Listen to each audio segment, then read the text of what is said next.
Welcome to the Religious Studies Project. I'm Brianne Fallon, and he's... David McConaughey, and he is... And I'm David Robertson. Three of us this week. That's another three-continent presentation, which is always fun to try and schedule. What have we got this week, Brie? We have would you call it a round table from the BASR conference with a wonderful array of people, including yourself, David. Who did you share that table with? Well, lots of RSP regulars and people from BASR who are, friends of mine and colleagues for many years. We've got Suzanne, Owen, Llewellyn, Bettina Schmidt, the president of the BASR at present, Jonathan Tuckett, Aled Thomas, Tim Hutchings, Stephen Brooks, and my colleague Chris Cotter. And this was actually recorded by Theo, Wildcroft, and Vivian Asimos, who were bursary recipients from the BASR, and we asked them to come up with a podcast for us. And they decided to ask the delegates a series of different questions. They started off with a conference theme, but they asked people to sort of reflect on the field, given that the RSP's been on the air for like 8 or 9 years now. And what's changed over that time. And they quickly got to talking about, ideas about, major trends in the discipline and, particularly, the Research Excellent Framework, the REF 2021, which is, dominating a lot of academics' minds at present. So you're going to hear a lot of different voices. You're going to hear some different questions, but it should be an interesting snapshot of the field and of the conference at present. So let's pass over. The whole story of this conference was quite interesting for me because we were in the School of Arts and Communications, and me and Stefano Odorico would always kind of moan about how what we do is getting marginalized, which is kind of cultural studies in some aspects or other. And there's other colleagues who are broadly involved in this. It is all going towards other things, different things for each of us, but still away from what we think is interesting and important. So we thought, let's do something together to kind of say something to the institution. Like, here we are doing something truly collaborative and interdisciplinary, which is what you all say you want. And look at us, here we are. It probably will make no difference at all. And also we've been moved out of that, my group. It's not religious studies, philosophy, ethics, and religion, have been now moved into the education area. And so we're even further apart than before. So I don't know if it's going to help our future, which is what we originally had hoped, within the institution. But what inspired me in the end was actually here. I went to their session that was organized by them on the interactive documentary filmmaking. And I was so inspired, like, even while they're talking, I was writing ideas about how I could use this methodology, both with students and in my own research. And it just started writing pages of notes and talking to those other people that were in the room. And we were all just getting so excited. And I hadn't felt that in a long time in a conference. And it was just with my colleagues who, I see every day, but not actually heard what they do, at length. Yeah. These are the conversations that are possible in this space. And so it was a kind of a new methodology that I thought I could investigate and maybe employ, interactive documentary filmmaking. I have just been agonising about sending a tweet suggesting that I could throw out my whole syllabus for my religion media course next semester and just show people all the cool websites and digital projects that we've been talking about in this course instead. And obviously I would never do that because that's irresponsible, and I don't want to suggest with my online brand identity that I would do such a thing. But we just had a fantastic presentation from Michael Dudek about his Temple of Artifice art project, suggesting that we can learn about how religion is constructed by constructing religion, which I thought was a really interesting catchphrase. And I would just like to sit a lot of students down and then watch that for about 10 minutes together and all go, "What just happened?" And then maybe just call it a day and get some coffee.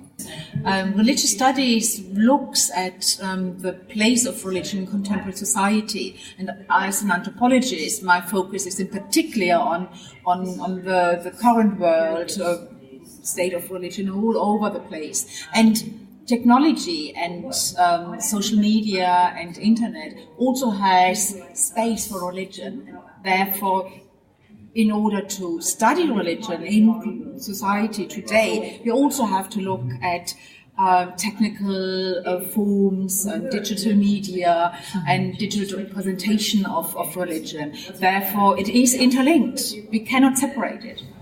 What's most inspired me would be, like this sort of thing that's going on right here, all the different interpretations of the word media.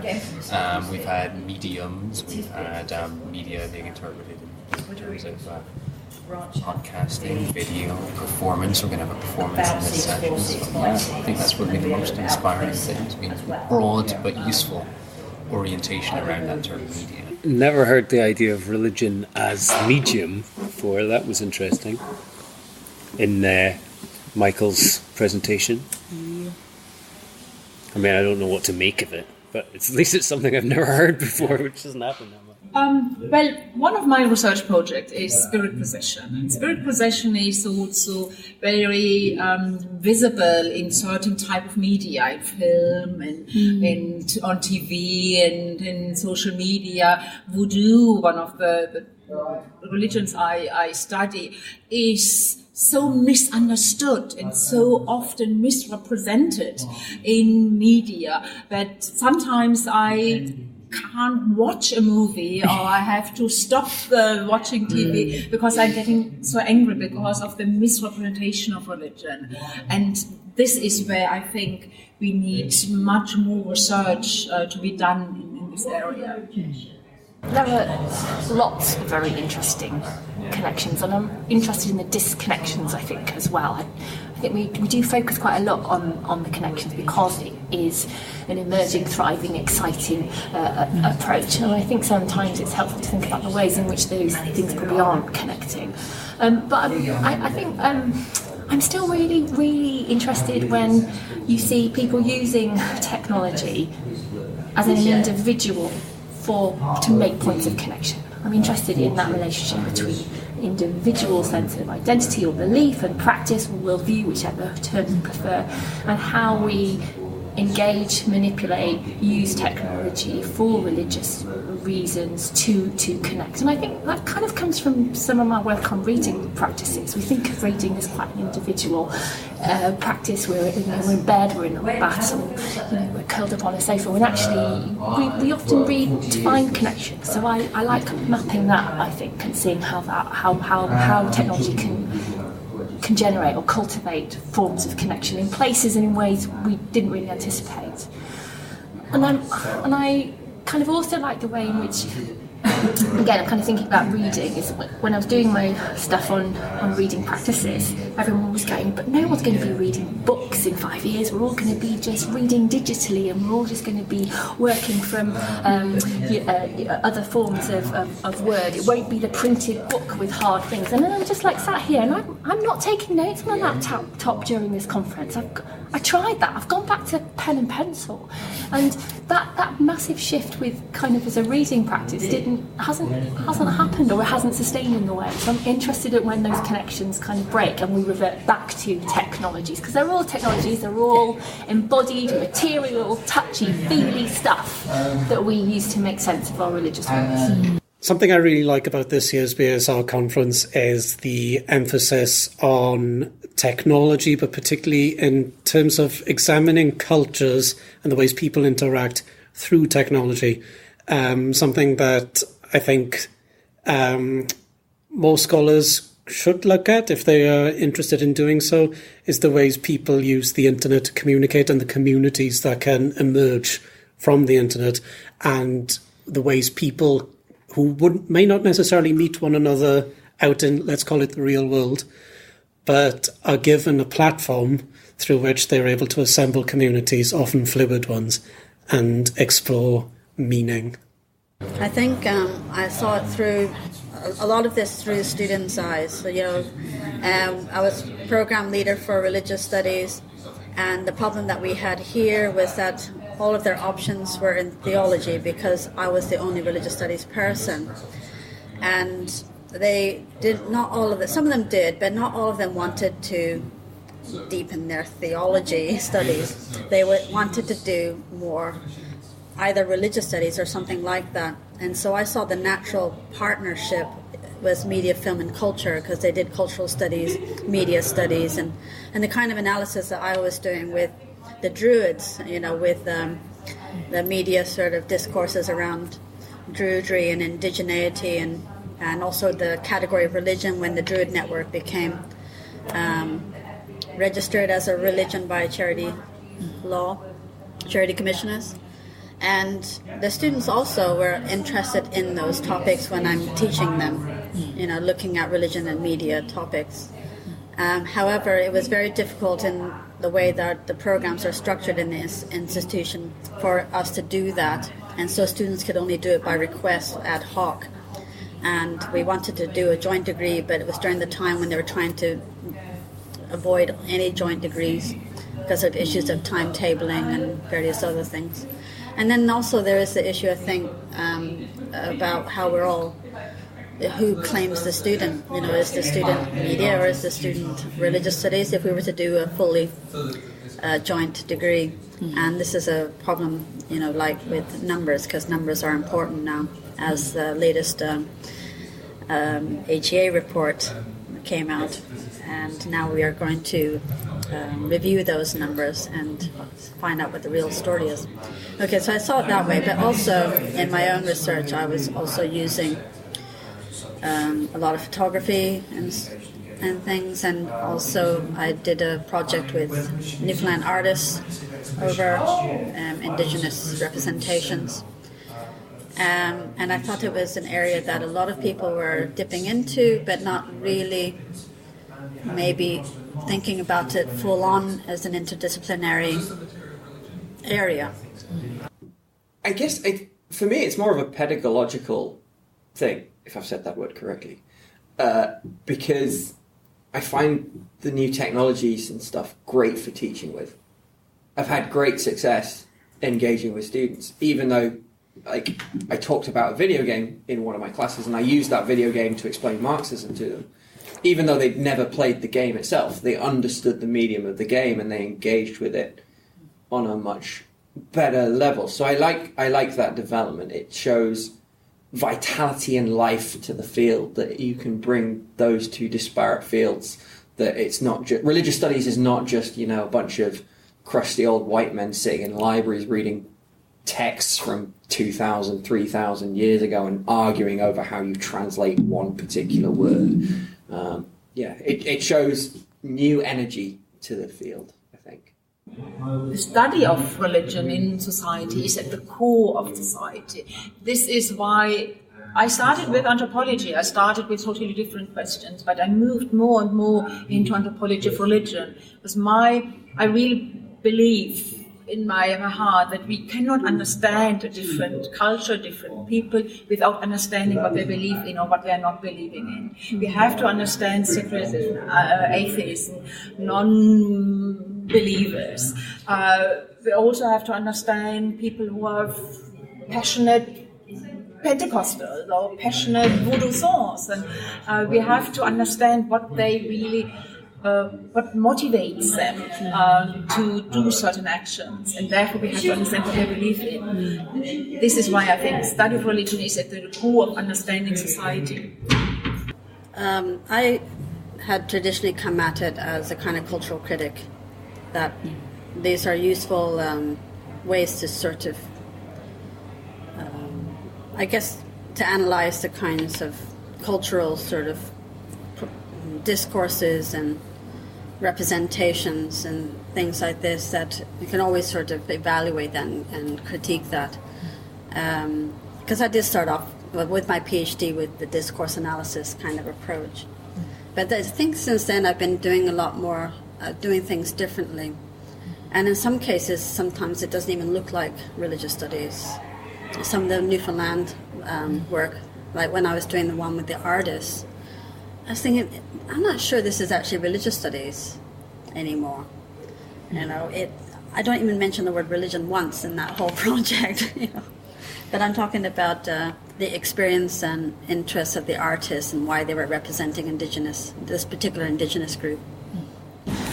We get that a lot, don't we? Why and what's the point of studying religious studies? I don't see the point of not studying religious studies. I tend to turn it back on people asking that question. Well, why not study religion? I really don't understand how you can think about contemporary society without trying to account for the role of religion in the way it shapes, or religion and non-religion, the way it shapes, again, individuals, practices, beliefs, communities, values, politics, the world, the media, popular culture, all of those things.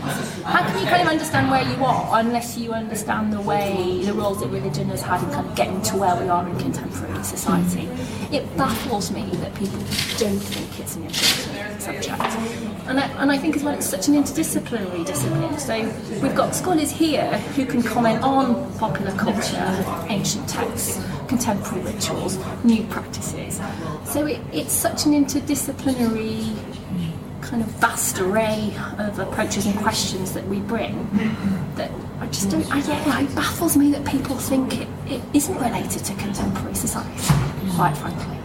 We have a very difficult year just passing, but also ahead of us. Religious studies is under threat, in particular at universities here in the UK, due to the restructuring of funding, the disinterest of the government to support humanities, and unfortunately, religious studies is one of the targets. To a certain degree, I think it is a misunderstanding of politicians who put us in one pot with theology and think we are all doing the same, and there are so many theologians at the university, why do we need religious studies? They don't realize that we are two different disciplines.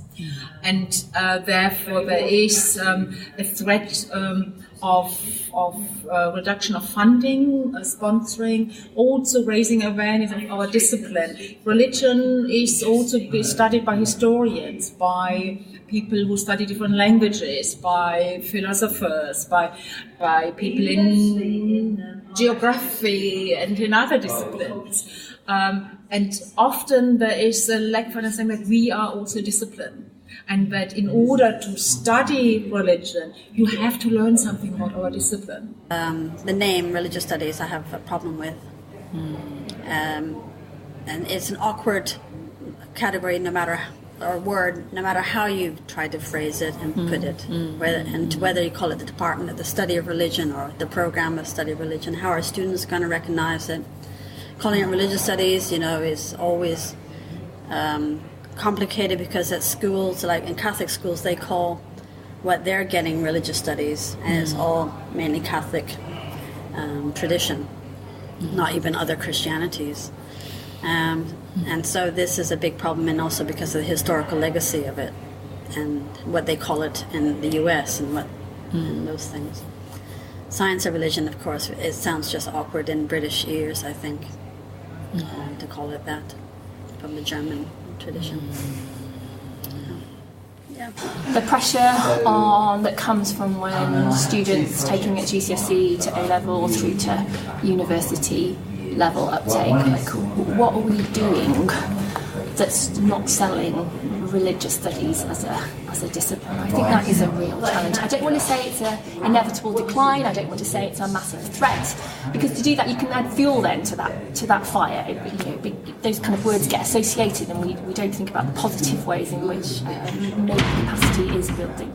But I do worry about the hostile environment that is there at the moment from policy, legislation around the usefulness of RS, or how we can quantify it in terms of employment statistics or graduate statistics. That worries me immensely. I think organisations like the BASR, TRS UK, Sociology of Religion, we do need to kind of work together and galvanise a little bit to raise the profile of theology and religious studies as subjects that are inspiring and equip young people, and equip all of us with critical skills, and just an interest in the world. So I'm worried about that. I'm worried about the state of our discipline in terms of career progression for early career researchers, for postdocs. I mean, that's kind of more widely than TRS. But I do worry about it in terms of gender and representation of scholars of colour in our discipline. I worry about that. That's a structural issue. And I think it's up to us to try and amplify those voices, make space for those voices, and to try and address it. Are you feeling any concern about the ref next year? I'm not. That's fine. You don't have to be. Because my current contract finishes, I think, before the actual ref happens. So I believe I will be submitted if I'm useful, but I don't have to be. Were I in the lucky position of having a more permanent job, I probably would be worried about it, but at the moment it doesn't really affect me. Yes, very much. I thought 2014 Study of Religion was quite well positioned. We were nearly half of the panel members came from BASR. So our subject was quite well represented. And people from other subjects were quite angry with us and managed to get people elected after the deadline because they made quite a fuss. This time, unfortunately, it went the other way. Currently, though, there is another member of the BASR in the first stage of the ref panel. This person does not feel really representing BASR. I was the only one who again and again mentioned BASR and religious studies, and we cannot that we are include so many different approaches that this has to be acknowledged, and it isn't. And so with ref. The ref decision, the scoring of outputs, the scoring of environment statements will be done by people outside our discipline. And I'm hugely concerned about this. What does ref mean anyway? I'm reasonably concerned, not because I doubt the quality of scholarship happening in religious studies at the moment, because I know a lot of great stuff is happening. But I'm concerned about the ref in terms of the elitism that stems from it. Sometimes how predictable it can be which universities end up at the top and which end up at the bottom. More often than not, it relates to how much money each institution has. I'm also concerned for the place of the study of religions in higher education in general. I hope it's not the case, but some people say that religious studies may break down and people may filter into departments of sociology, anthropology, and so on. I'd like to see the study of religions thrive. So in that sense, I am quite concerned. Yeah, I worry about what TEF does to some of my colleagues and to some of us in some institutions. I worry about the ways in which it's being managed. The pressures that are put under, some colleagues are put under. I've had colleagues kind of say that they've left a ref meeting with a line manager and they're feeling ripped apart and in tears, and that nothing short of 4-star is kind of good research. I worry about that. I'm very concerned about the metrics. I'm concerned about what the information is going to be used for, where it's going to go, how it's going to be manipulated. And I also kind of think we have peer-reviewed ways of being accountable for our work already in process. So, but I do think we do need to be accountable for the work that we do. So I'm kind of torn between that, really.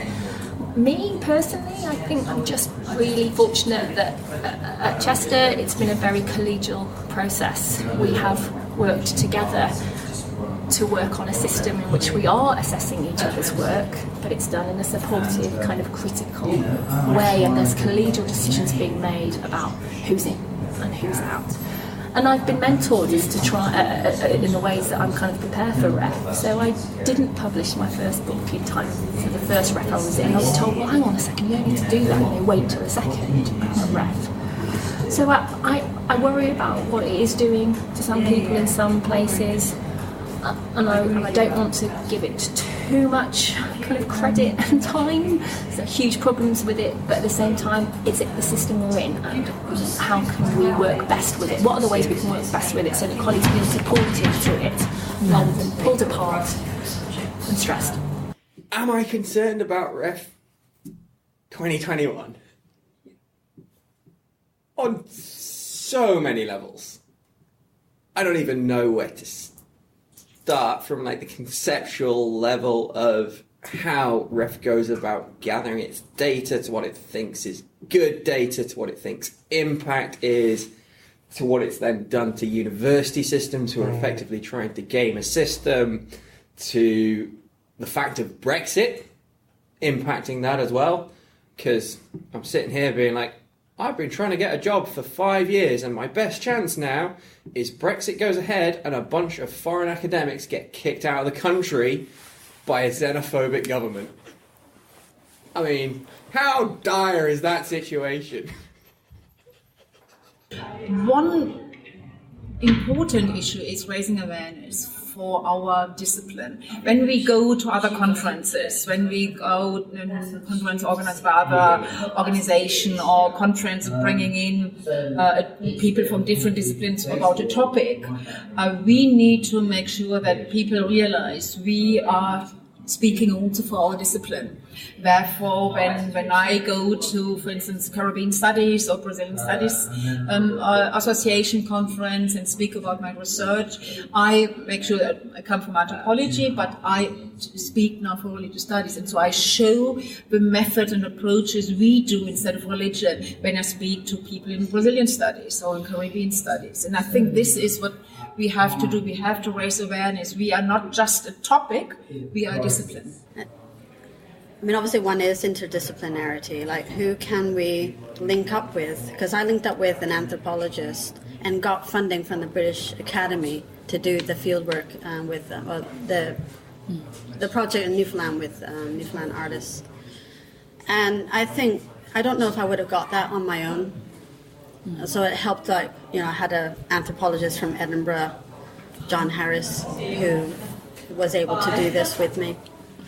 And I think finding those kinds of partners in other institutions that may be a different field is attractive.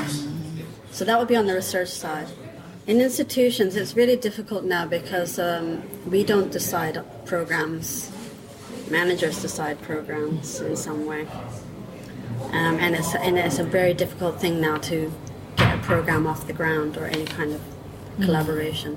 And so that means religious studies numbers can shrink out of existence.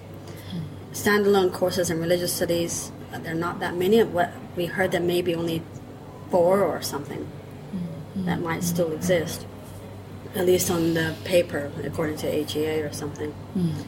But there actually might be other courses that are coded differently that are religious studies. So that's my biggest fear, is that the undergraduate numbers will shrink out of existence because of the inflexibility sometimes in institutions. And maybe even inflexibility on some academics' part as well, to try to enshrine the subject area as it is, or as they had it when they were undergrads. Yeah. Well, thank you for that really interesting podcast experience at the BASR. It's so exciting to hear all the different voices talking about the way in which the BASR works and how they are seeing the discipline. I'm hearing so many things from the various participants about what the field is like that mirrors the experience here in North America and in the United States. What's really striking is how the REF 2021, and maybe David and Brianne, you'll feel this way, has really kind of taken over the narrative. And I wonder whether, given that just this past week for us here, who have the American Academy of Religion as one of our major professional groups, they've released their religious literacy guidelines, where the AAR is arguing that some critical understanding about the ways in which religion shapes and is shaped by human behavior should be part of general education for all undergraduates. And so we're really pleased that we have a forceful way of articulating the significance of our discipline. What do you all think about how that conversation is going in your own geographical areas? Brianne, maybe? Oh man, I wish we had a document that said all undergraduates had to look at religion in some form, because I mean, obviously, being biased, I think it's of great importance, but I think the larger issue actually in Australia is we're having, and we have been for the last couple of years, just been having a lot of arguments and discussion about whether it should be even taught in school. And so, Right. I mean, the fact that you've got it coming in at potentially at a university level, and we can't even decide whether religion can be taught in schools and whether it has to be taught confessionally or whether it can be taught from a secular academic perspective. And because it's state by state based, each state has their own choice, has their own decision around it. There's no sort of universal understanding of what it does in terms of the understanding of sociology and the understanding of community. And so it's really just turning into this idea of religious freedom and religious expression rather than the idea of studying it as a discipline. And I think we're actually really, in Australia, at least in my opinion, having the wrong discussion. That must be really hard as someone who's both been in university and been now in a public outreach about religious themes for you to kind of have to engage with a conversation that says, we don't know that public education is the space for these discussions. Is that, are you finding a lot of pushback? Yeah, you've definitely hit the nail on the head, because I just think that people just can't understand, at least our politicians, not people, our politicians can't understand that you can talk about religion and not convert people. And there's just this fundamental misunderstanding that it's about egalitarianism and understanding your fellow human. And I mean, you look at what happened, in Germany this morning, really, on Yom Kippur, and you think, how far have we come? And that basic understanding of our fellow people and what they believe and their cultures, only that base understanding is going to prevent those sorts of things in the future. And so having these arguments, to me, we're wasting time talking about the wrong things, and we need to be talking about the fact that we need to learn from each other. And I know it sounds a bit, utopian and maybe even a little bit preachy, but I think, we all understand that there's so much diversity out there and so much interest, and that we can learn from other people. And I just wish that we would not see it as an opportunity or a problem of conversion, and rather see it as a celebration of diversity. Without disagreeing per se with what you said, there is definitely, though, a kind of concern that this AAR report is sort of almost reinforcing the idea that what we do is about religious dialogue, and it's about all getting on nicely and being good citizens. And I know that Russell McCutcheon, for instance, immediately pointed out that this report is very much going back to this kind of world religions paradigm, and reinforcing the idea that what we do is we teach everybody the basic facts about the 5 or 6 world religions, and so that we can all understand why people wear veils and why they have different holidays, and then we can all get on with taking part in the capitalist society together. So there are problems with these kind of does every student need to learn these kind of basic religious literary facts? Is that what we do? I mean, it's what some of us do, but is it all we do? Yeah, all we do. No, not all we do. I think Russell's critique is also forward-facing in the sense that he's protecting the critical discourse of the discipline, and the document that he's criticizing with that critical discourse was designed for not just religious studies departments, but also for universities that lack religious studies departments and are trying to bring in greater religious literacy into all of their courses. And so they cite all of the other fields, including anthropology, biology, criminal justice, film, geology, humanities, journalism, literature. There's like 20 more things on the list for the way in which religion could be brought into those things. And so what I see Russell's critique is saying that you can't stop with this document, right? If this document is the building block, then the problem critically with that building block is that it doesn't emphasize the critical reflection that our discipline, when it focuses on religion, does. But when you start taking religion out of the religious studies discipline, and most universities in the US do not have religion departments or religious studies departments, there's a real problem with how they present religion in many of those departments. And so trying to give them even just a framework of guidance is a major step, even though I think a lot of us would prefer the ability to not have to fall into the pluralist or multiculturalist perspective that says dialogue is key, it's above everything else, and respectful dialogue is absolutely key.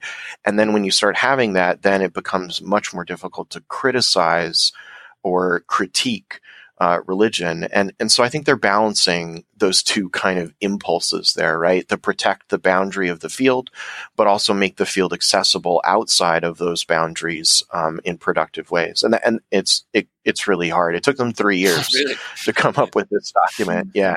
And so we can immediately criticize it, but then again, there's also 4,000 plus universities in the US, and we'd like every one of them to be dealing with religious literacy in some way. And you need a place to start, and probably recommending that they go to the critical dialogue as the first step is going to be a lot more challenging than perhaps the basic elements of religious literacy could be.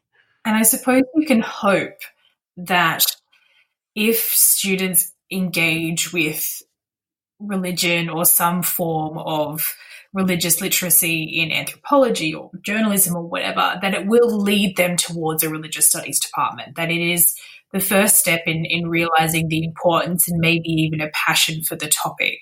But without that potential exposure, I mean, religious studies departments tend to in Australia be small. They're definitely not in every university. You might just have one unit dotted somewhere randomly amongst another department. And so without that exposure, we're going to lose religious literacy altogether because we're just not going to have the students coming through our departments.